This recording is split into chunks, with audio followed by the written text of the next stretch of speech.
구독자 여러분, 무더운 여름 잘 보내고 계시죠?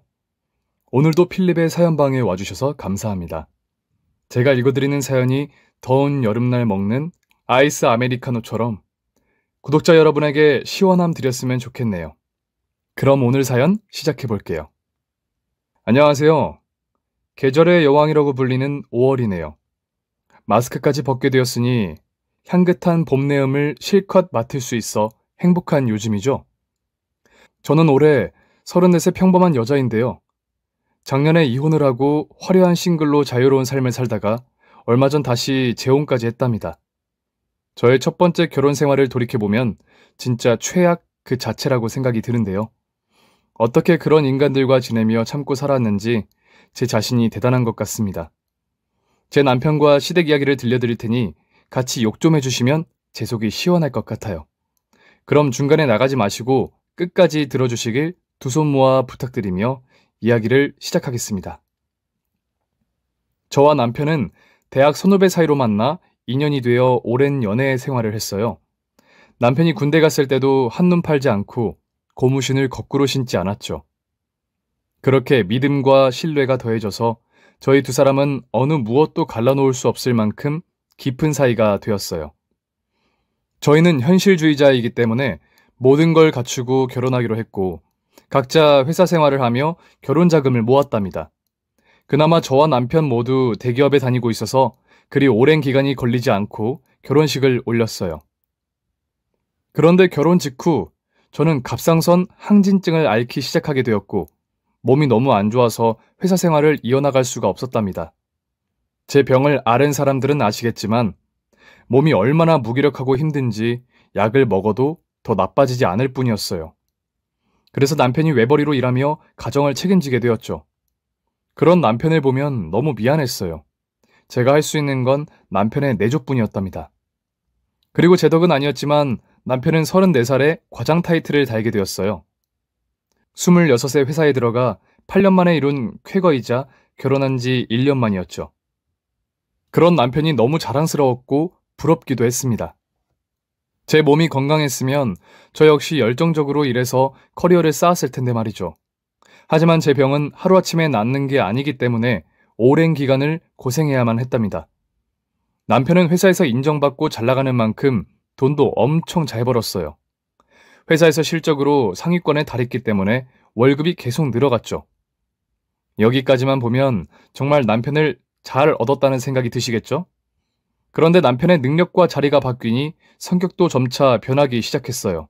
거의 매일 거래처 사람들에게 대접을 하고 늦게 들어오는 남편을 기다리지 못하고 잠든 저에게 불만을 가졌답니다.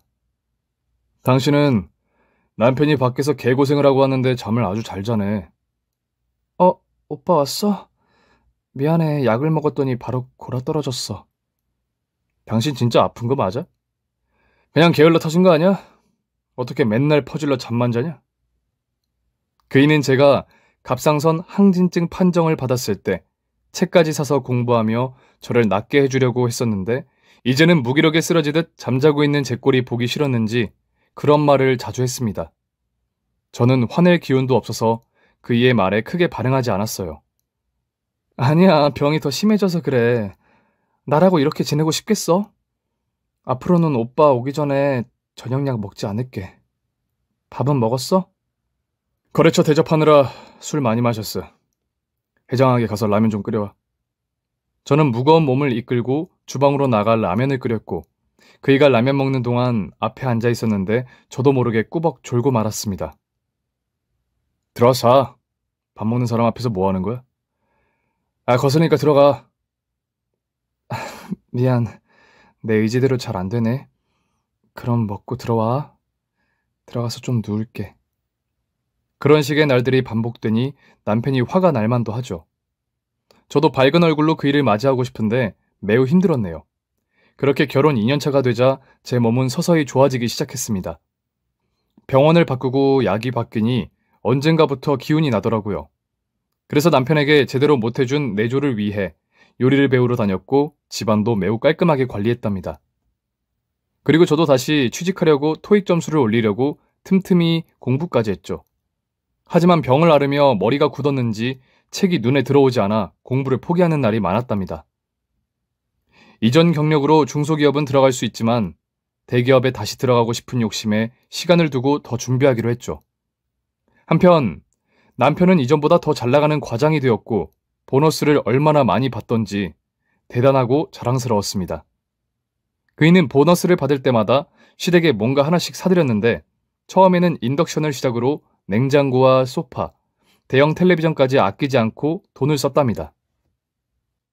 저는 친정에 아무것도 해주지 않는 남편에게 서운한 기색을 드러내며 말했어요. 오빠, 근데 왜 오빠 처가에는 아무것도 안 해드려? 나 섭섭해. 아, 처가는 집이 좁아서 가구 같은 거 들어갈 데도 없잖아. 그리고 집에서 내 돈 받아서 쓰고 놀고 있으면 그걸로 충분한 거 아니야? 내가 처가까지 신경 써야 해? 저는 살짝 기분이 나빴지만 남편에게 돈을 받아 쓰는 처지라 꼬리를 내리고 말았어요. 그렇지. 내가 오빠 덕을 보고 살고 있지? 미안. 내가 괜한 말을 했네. 그래, 괜한 말을 했어. 가만히 있으면 중간이라도 가지. 아유, 넌 하는 것도 없으면서 뭘 그렇게 바라는 거야? 내가 번 돈으로 부모님한테 효도 좀 한 게 배가 아픈 거야? 그렇게 처가에 뭘 해드리고 싶으면 당신이 직접 벌어서 해드리면 되잖아. 몸도 나아진 것 같은데 도대체 언제 취직할 거야? 어? 곧 해야지. 토익 점수 올리고 영어 회화 자격증 따서 외국계 기업으로 들어가려고. 그러자 남편은 저를 위아래로 쳐다보며 뭐? 외국계 기업? 대기업에서 놀아봤다고 눈높이가 그대로네. 당신 요즘 사람들 스펙이 얼마나 짱짱한지 알아? 우리 회사만 봐도 그래. 예전 당신 스펙으로는 꿈도 못 꾼다고. 그러니까 중소기업이나 들어가서 용돈 벌이나 해. 하고 무시의 말을 퍼부었습니다. 그래서 전 다짐했어요. 남편보다 더 성공해서 코를 납작하게 만들어주겠다고 말이죠. 하지만 제가 건강을 되찾자 시댁에서 자주 불렀어요. 시월드가 시작된 거죠. 시어머니는 당신의 아들을 굉장히 자랑스러워했고 저에게도 남편 잘 만나서 호강한다며 잘난 체를 참 많이 하셨답니다. 게다가 제 남편이 아무거나 먹으면 안 된다며 제가 요리학원에서 배운 거는 다 조미료가 들어간다며 시어머니의 레시피대로 음식을 가르치셨어요. 하나부터 열까지 얼마나 까탈스럽게 구시는지 곤욕스러웠답니다.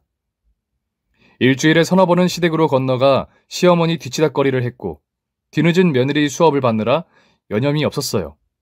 그렇다고 시집살이가 그렇게 힘든 건 아니었습니다. 친구들 이야기를 들어보니 저희 시댁은 양반이라는 생각이 들더라고요. 여하튼 조금 힘들지만 갑상선이 점점 더 좋아져서 남들과 같은 일상을 지내게 되었습니다.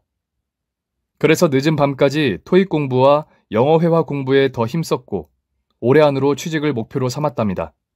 그리고 몇 달 뒤 제 인생 최고의 토익 점수를 받게 되었고 영어 회화 시험에도 높은 점수를 받았어요. 얼마 뒤 제가 가고 싶어 했던 외국계 기업에 이력서를 넣게 되었고 일주일 뒤 서류 합격을 했답니다. 오빠, 나 1차 서류 합격했어. 인성검사랑 면접만 통과하면 꿈에 그리던 회사에 취직한다고. 호들갑은 거기 서류는 다 통과시켜주거든. 면접에서 나가 떨어지는 사람들이 한둘이 아니라고. 그냥 축하한다고 한마디 하면 덧나? 김샜잖아. 역시나 남편은 저를 무시했고 괜한 기대하지 말라고 찬물을 끼얹었습니다. 그리고 얼마 뒤 장을 보고 집으로 돌아오는 길에 길게 줄을 선 사람들이 보여 뭐 때문에 모였는지 고개를 빼서 보았더니 로또 판매점에 복권을 사려고 줄을 서 있더라고요.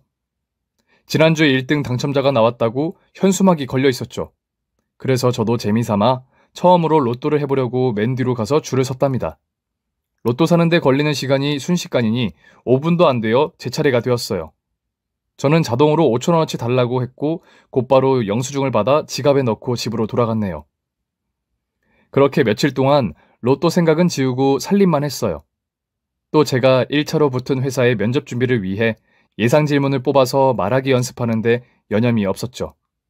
그래서 일주일이 지나고 나서야 로또를 산 기억이 떠올랐고 핸드폰으로 지난주 당첨번호를 검색했어요. 그런데 로또 번호를 비교해보다가 저는 너무 놀라 소리를 지르고 말았답니다. 글쎄 제가 산 로또가 무려 2등에 당첨이 된 거예요. 세상에 이런 행운이 저에게 찾아오리라고는 상상도 못했죠. 저는 뜀박질하는 심장을 진정시키려고 물을 2잔 연거푸 마셨고 세수를 하고 다시 로또 번호를 비교해봤습니다. 역시나 2등이 확실했어요. 너무 기뻐 무엇부터 해야 할지, 누구에게 이 소식을 알려야 할지 머릿속이 뒤엉켰답니다. 그런데 저도 사람인지라 복권 당첨 사실을 남편에게 숨겼어요. 퇴근하고 들어온 그이가 퉁명스럽게 대하는 걸 보니 알려주기 싫더라고요. 그래서 전 다음날 아침 남편을 회사에 보내고 친정으로 찾아갔어요. 부모님께 바로 로또 당첨 소식을 알렸죠. 아빠, 엄마, 나 로또 됐어. 2등 당첨됐다고. 부모님은 활짝 웃으시며 저에게 축하의 말을 전해주셨습니다. 어이구, 예비가 우리 딸한테 해준 게 없어서 하늘이 복을 줬나 보다. 축하한다, 경은아. 우리 딸 금손인가 보다. 엄마는 65년 인생을 살면서 주위에 로또 당첨된 사람 처음 본다. 우리 딸이 처음이라고. 그렇게 부모님은 저에게 축하의 말씀을 해주셨고 저는 가지고 싶은 선물이 뭐가 있는지 여쭈어 봤습니다. 엄마, 아빠, 뭐 필요한 거 없어? 집에 바꿔야 할 가구나 가전제품 같은 거 없냐고. 내가 제일 비싸고 좋은 걸로 해줄 테니까 말씀만 하셔. 그러자 엄마는 에이, 됐다. 우리가 다 늙어서 새 물건을 써서 뭐 하겠니? 그 돈은 너를 위해 써라. 나중에 더 좋은 데로 이사 가게 되면 은서방한테 보태주면 좋겠구나. 하고 마음만 받겠다고 하셨습니다. 아빠 역시 같은 말씀을 하셨고요. 그래서 전 마음속으로 이 돈을 부모님을 위해 써야겠다고 생각했습니다. 세금을 제외하면 1억 2천만 원의 돈이 들어오니까 1억은 친정 부모님이 사시는 작은 집을 팔고 당첨금을 보태서 조금 더 넓은 곳으로 이사시켜드리기로 작정했죠. 이튿날 저는 당첨금을 받았고 가장 먼저 가구점을 들렸어요. 부모님의 낡은 침대가 생각났기 때문이죠. 집을 이사시켜드리기 전에 먼저 해드리고 싶은 마음이었습니다. 저는 무조건 비싼 걸 사는 것보다 직접 누워보고 편안한 걸로 고르기로 하고 가구점에 있는 모든 침대에 누워봤답니다.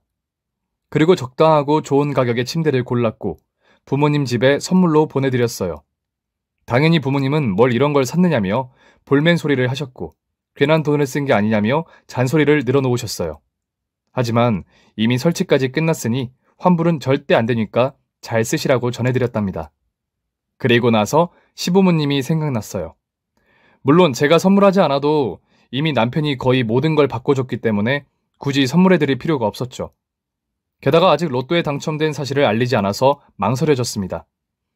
남편도 친정에 뭘 해준 게 없어서 그냥 입을 닫고 말아버릴까 했는데 똑같은 사람이 되고 싶지 않더라고요. 그리고 가슴에 가시 하나가 박힌 기분이 들어서 결국 남편과 시부모님께 밝히기로 했습니다.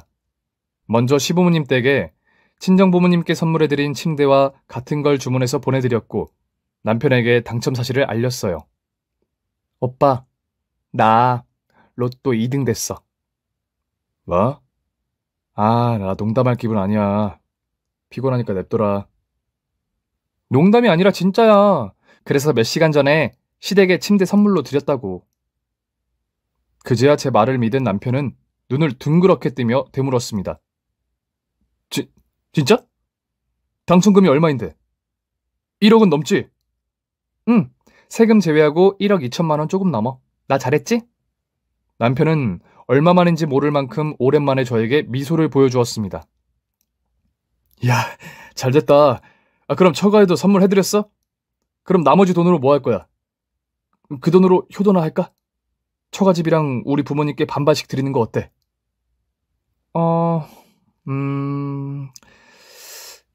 글쎄, 조금만 생각해보자.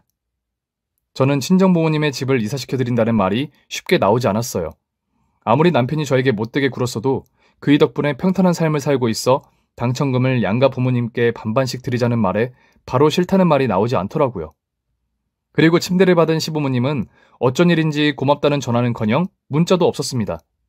침대가 꽤 고가의 좋은 제품이라 마음에 안 드시진 않을 텐데 말이죠. 그 주 주말 남편과 시댁으로 찾아갔어요. 좋은 행운은 나누면 좋은 법이니 비싼 외식을 시켜드릴 계획이었습니다. 이윽고 시댁 안으로 들어간 저희 부부는 시부모님과 시누이에게 인사를 드리고 거실 소파에 앉았어요.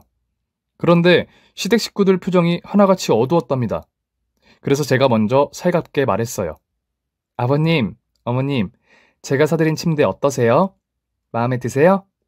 시아버지는 헛기침을 하셨고 시어머니는 인상을 찌푸렸습니다. 무슨 이유인지 모르겠지만 저에게 화가 나신 모양이었어요. 잠시 후 시어머니가 말문을 열었어요. 예, 너 저 침대 말이야. 네 친정에 보내준 것과 똑같은 거라며? 사돈한테 전화 받았다. 제가 시부모님 침대를 계약하며 친정부모님께 그 사실을 알려드렸더니 어제 통화하신 것 같았습니다. 네, 어머님. 저는 친정부모님이나 시부모님 모두 똑같은 부모님이라고 생각해요. 그래서 의미 있게 같은 선물을 드렸죠. 로또에 당첨됐다더니 돈 쓰는 재미가 있었겠구나. 그런데 넌 생각이 아주 짧은 것 같다. 어떻게 너희 친정과 우리 집에 똑같은 가구를 들이냐? 우리가 너희 집이랑 같은 급이라고 생각하니? 영어로 맞다, 레벨. 너희 집과 우리 집은 레벨이 다르단 말이야. 촌동네 사는 너희 부모한테 저 침대를 사줬으면 우리한테는 2배 이상 더 비싸고 좋은 걸 사줘야 하는 거 아니니? 게다가 내 아들 덕 보고 살고 있으면 양심이 좀 있어야지. 저게 뭐니? 촌동네 사돈네랑 같은 침대를 쓰다니. 내 참 어이가 없고 기가 막히네. 내 말 알아들었으면 저 침대 당장 최고급으로 바꿔와라. 어이가 없고 기가 막힌 건 저도 마찬가지였습니다. 비싼 선물을 드리고 욕을 퍼먹었으니 얼마나 어이가 없겠습니까? 제가 혼이 나야 하는 이유를 시간이 지난 지금도 이해를 할 수 없네요. 그런데 제 옆에 있던 남편이 시어머님 말씀에 이어 2절을 시작했습니다. 당신 정말이야? 우리 부모님이랑 당신 부모님이랑 같은 침대를 선물했다고? 아, 정말 너무했다. 처가댁은 완전히 허물어지기 직전인 집이잖아. 그런데 들어간 침대를 같은 걸 샀다니. 아니, 생각이 왜 이렇게 짧아? 저는 화딱지가 나서 얼굴이 벌개졌고 솟아오르는 분노를 애써 참으려 해봤지만 실패하고 말았습니다. 그래, 우리 친정 후진 아파트 산다. 그래서 뭐? 시부모님과 같은 침대를 쓰면 덧나? 집이 두 동강으로 쪼개지기라도 하냐고. 그래서 친정집 팔고 내가 받은 당첨금을 보태서 좋은 집으로 이사시켜드릴 거야. 제 말에 시어머니가 눈을 부릅뜨며 흥분하시더니 찌찌거리며 예상도 못한 말을 시작했어요. 예, 그 로또 말이다. 따지고 보면 내 아들이 벌어다 준 돈으로 산 거니까 절반은 내 아들 몫이다. 친정에 돈 해줄 거면 딱 절반이 5천만 원 해주고 나머지 5천만 원은 내 아들을 주거나 우리한테 줘야 맞는 거 아니니? 저는 선물을 주고 욕먹고 당첨금까지 빼앗길 위기에 놓였어요. 정말이지 하나부터 열까지 이해가 되지 않는 상황이었어요. 네? 그게 무슨 말씀이세요? 당첨금의 절반을 달라니요? 얘가 못 알아듣는 척하네. 내 아들 돈으로 복권을 샀으니 절반을 줘야 하는 건 당연한 거 아니야? 너 뉴스도 안 봤니? 친구가 준 로또가 1등 돼서 혼자 처먹으려다가 소송당해서 절반 떼어준 사건 몰라? 저는 몰랐습니다. 그런 뉴스를 본 적도 없고요. 그래서 검색을 해봤더니 로또를 사서 친구에게 선물해서 당첨된 걸 3분의 1 줬다는 내용이더라고요. 하지만 제 경우는 당연히 받아야 할 생활비 중 일부로 샀으니 모두 제 것이라고 판단됐습니다. 어머님, 그건 아닌 것 같아요. 제가 현재 돈을 벌고 있지는 않지만 오빠에게 받은 생활비로 복권 한 장 정도 살 자격은 충분히 있다고 생각해요. 제가 왜 당첨금의 절반을 드려야 하는지 모르겠습니다. 죄송하지만 이 돈은 저희 친정 부모님을 위해 쓸 거예요. 제가 통보하듯이 말했더니 시댁 식구들의 반응은 난리가 났습니다. 시아버지는 그동안 내 아들이 벌어다 준 돈으로 편하게 놀고 먹었으면 그래서는 안 되는 거다. 이래서 머리 검은 짐승은 거두지 말라고 했나 보네. 새끼 너에게 진심으로 실망했다. 라고 낮은 목소리로 화를 내셨고 저는 편하게 놀고 먹은 적 없다고 말대꾸를 했어요. 갑상선 항진증이 굉장히 심할 때 살림을 조금 미루긴 했지만 남편을 굶겨본 적이 단 한 번도 없었으니까요. 시댁에는 힘든 몸으로 내조한 저를 생각해주는 사람은 아무도 없었습니다. 이어서 신우이가 축새처럼 떠들기 시작했어요. 진짜 웃긴다. 새언니, 어떻게 로또 당첨됐다고 시댁에 입을 싹 닫을 수 있어요? 그리고 그 행운은 부부가 같이 누려야 하는 게 당연한 거 아닌가요? 부부는 일신동체, 이런 말 못 들어봤어요? 그렇게 욕심이 많으니 얼굴에 심술보가 득실득실하죠. 아니, 시댁은 돈도 많으면서 왜 제 당첨금에 눈독을 들이는지 모르겠더라고요. 가난한 친정부모님을 도와드리겠다는 게 그렇게 큰 잘못인지 아직도 모르겠다니까요. 만약 시댁이 친정집처럼 어려운 상황이라면 당연히 도와야죠. 그런데 저희 부모님과 같은 침대를 사드렸다고 더 비싸고 좋은 걸로 사달라고 욕을 하는 분들에게 제 돈을 주고 싶겠어요? 저는 끝까지 그럴 수 없다고 자신 있게 말했습니다. 그러자 시어머니는 네가 가정교육을 아주 훌륭하게 잘 받았구나. 그 애미 애비의 그 딸이다. 상견례 때 네 부모들이 예단비를 어떻게든 깎으려고 했던 거지 같은 짓을 하던 게 생각난다. 지금 너와 아주 판박이었지? 그래, 그 돈 가지고 효도 실컷 해라. 하고 친정부모님을 들먹이며 씻을 수 없는 상처를 주셨습니다. 당신 진짜 너무한다. 당신 하나 때문에 집안에 우환이 왔잖아. 그깟 돈 몇 푼 때문에 이게 무슨 꼴이야? 아, 누가 거지 같은 집구석 딸내미 아니랄까봐 아주 기를 쓰고 달려드네. 우리 부모님께 당장 사과드려. 내가 왜 사과를 드려? 사과를 받을 사람은 나라고. 나를 모욕한 것도 모자라 친정 부모님 욕까지 한 어머님과 당신이 사과를 해야지. 그리고 아가씨도, 아버님도 마찬가지고요. 여러분들이 이렇게 나오시니 더더욱 이 당첨금은 시댁과 당신에게 절대 줄 수 없어요. 저는 큰 목소리로 시댁 거실이 울리도록 소리치고 나왔습니다. 그리고 집으로 돌아갔는데 스트레스를 받아서인지 갑상선 항진증이 더 심해지는 기분이었어요. 가만히 앉아있는데 너무 어지러워 쓰러지듯 잠에 들고 말았습니다. 이튿날 남편이 출근 준비를 하는데 제 몸이 반사적으로 아침밥을 준비하더군요. 정말 차려주기 싫었는데 말입니다. 하지만 남편은 제가 차린 밥상을 무시하고 그냥 나가버렸고 퇴근하고도 밥을 먹고 들어왔는지 저를 쳐다도 안 보고 다른 방에서 잠을 잤답니다. 그리고 시어머니와 시누이에게서 매일같이 문자가 왔어요. 저를 고소하겠다는 경고의 메시지였죠. 당장 당첨금의 절반을 주지 않으면 법으로 해결하겠다며 이혼당하기 싫으면 알아서 하라는 비상식적인 말들이 가득했습니다. 남편은 일주일 내내 말 한마디 하지 않았어요. 그러다가 집에 안 들어오기 시작했는데 시댁에 있다고 시누이에게서 문자가 왔답니다. 저 하나 때문에 여러 사람들이 감정 상하고 있으니 문제를 해결하지 않으면 골치 아플 일들이 많을 거라며 또다시 당첨금 이야기를 길게도 써서 보냈더라고요. 제가 만나온 남편이 이런 사람이었나 회의감이 들었고 결혼 후 점점 달라진 그이의 태도에 회상하니 제가 많이도 참았다는 생각이 들었습니다. 시댁도 마찬가지고요. 처음엔 아무것도 없어도 좋다고 하셨는데 점점 욕심이 그득해지시더니 이제는 완전히 다른 사람이 되어버린 것 같았습니다. 그래서 전 결정을 내리고 시댁을 찾아갔습니다. 주말 오후에 시댁에 갔더니 온 식구가 모여있더군요. 제가 로또의 절반을 드린다고 전했더니 다들 표정이 환하더라고요. 그래서 전 겸손하게 인사드리고 사과를 드렸습니다. 아버님, 어머님, 아가씨, 그리고 오빠. 제가 잘못했어요. 생각이 짧고 철이 없어서 그랬나 봐요. 여러분께 너무 죄송해서 얼굴을 들지 못하겠네요. 사과를 받은 시댁 식구들은 하나같이 팔짱을 끼고 저를 내려다보았고 마치 자기들이 저보다 우월하다는 듯이 찢어진 눈으로 째려보더라고요. 이윽고 시어머니와 시아버지가 차례대로 입을 열었습니다. 반성했다니. 그럼 된 거지. 어서 들어오거라. 난 네가 끝까지 우리 말을 듣지 않았으면 진짜 이혼이라도 시킬까 했다. 그런데 네가 이렇게 고개 숙이고 들어오니 용서를 해주마. 그래, 세기가 이제라도 바른 생각을 한 모양이구나. 네가 가진 행운은 너만의 것이 아니야. 식구들과 나눠야 배가 되는 거라고. 가증스러운 미소를 띤 시누이가 말을 이었습니다. 우리 오빠가 좋긴 하나 봐요. 가출하니까 바로 오네. 하긴 우리 오빠 같은 사람이 어딨어. 언니는 봉 잡은 거예요. 평생 호강 누리고 살 사람이 그깟 당첨금에 목을 맬 필요가 없다고요. 남편은 특별한 말 없이 그냥 잘 왔다고 하더군요. 그렇게 길고 긴 인사를 끝내고 거실 소파에 앉았습니다. 저는 챙겨온 쇼핑백에서 사과의 의미로 샤넬백을 꺼냈습니다.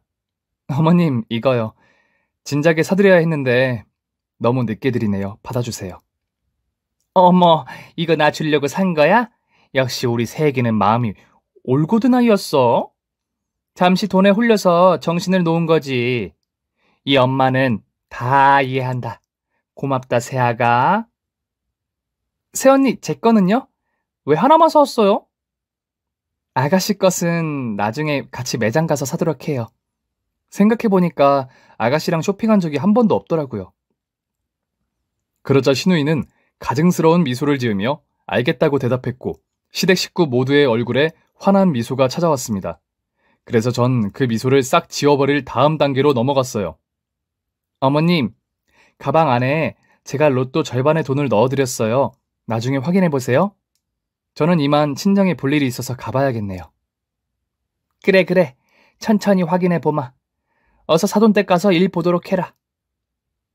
저는 불이 나게 시댁에서 나왔습니다. 그리고 현관문에 귀를 기울였더니 시댁 식구들의 괴성이 울려 퍼졌어요. 뭐야 이게?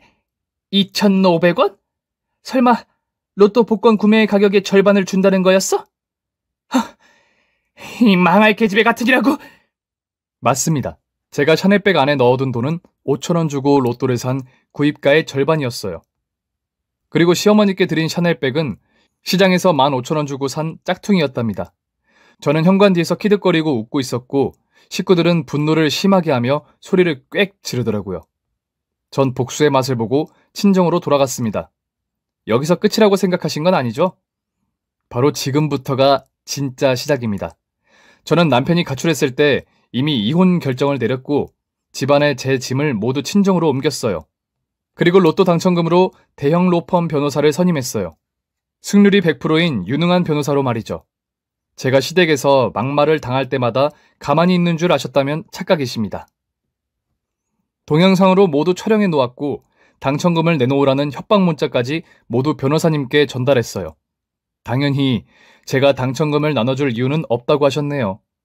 또 제가 갑상선 항진증을 겪고 있는 환자이기 때문에 재판에서 아주 유리하게 작용할 거라고 하셨습니다. 그래서 결국 저와 남편은 법정에서 만나게 되었고 남편과 시댁 식구들이 저에게 행한 인격모독과 모욕, 공갈 협박 등 많은 증거를 제시하며 제가 어떻게 결혼 생활했는지 낱낱이 밝히게 되었죠. 역시 비싼 변호사는 달랐습니다. 제가 위자료로 얼마를 받았다고 말씀드릴 수는 없지만 정말 큰 돈을 받고 이혼에 성공하게 되었어요. 그렇게 거지 같은 소굴에서 완전히 탈출하게 되었네요. 며칠 뒤 제가 받아낸 위자료도 친정 부모님의 집을 팔고 아파트를 마련했습니다. 그리 비싼 아파트는 아니지만 이전 집보다 2배는 넓었어요. 게다가 지어진 지 얼마 안 된 곳이어서 부모님께 제대로 선물해드린 기분이었습니다. 그리고 며칠 뒤 외국계 기업에 면접을 보러 갔어요. 말하기 연습을 한 덕분인지 면접관들의 질문에 대답을 잘했고 영어 테스트 역시 만족할 만큼 잘했답니다. 보름의 시간 동안 조마조마하며 핸드폰을 붙잡고 합격 여부를 기다렸는데 이게 웬일인가요? 제가 합격을 했답니다. 너무 기뻐 침대 위에서 날뛰다가 바닥에 떨어져 다치기까지 했다니까요. 그래도 기쁨의 감정이 제 몸을 지배해서 아픈 건 하나도 느껴지지 않았답니다. 그렇게 다시 재기에 성공한 저는 회사에서 통역 업무와 수출입 문서 작성 등 아주 중요한 임무를 맡게 되었어요. 외국계 회사라서 그런지 꼰대가 하나도 없었고 일하는 것도 굉장히 자유로웠답니다. 그리고 제가 새로운 남자를 만나게 되었는데요. 그 사람은 영국 사람입니다. 한국으로 파견 나온 임원이었는데 젊은 나이에 성공을 이룬 사람이었죠. 저는 외국 사람과 사랑에 빠질 거라고는 한 번도 생각 안 해봤는데 만나보니 너무 좋더라고요. 일단 한국 남자들과 마인드부터가 달랐고 영국 신사라는 말이 있듯이 굉장히 매너 있고 예의가 바르더군요.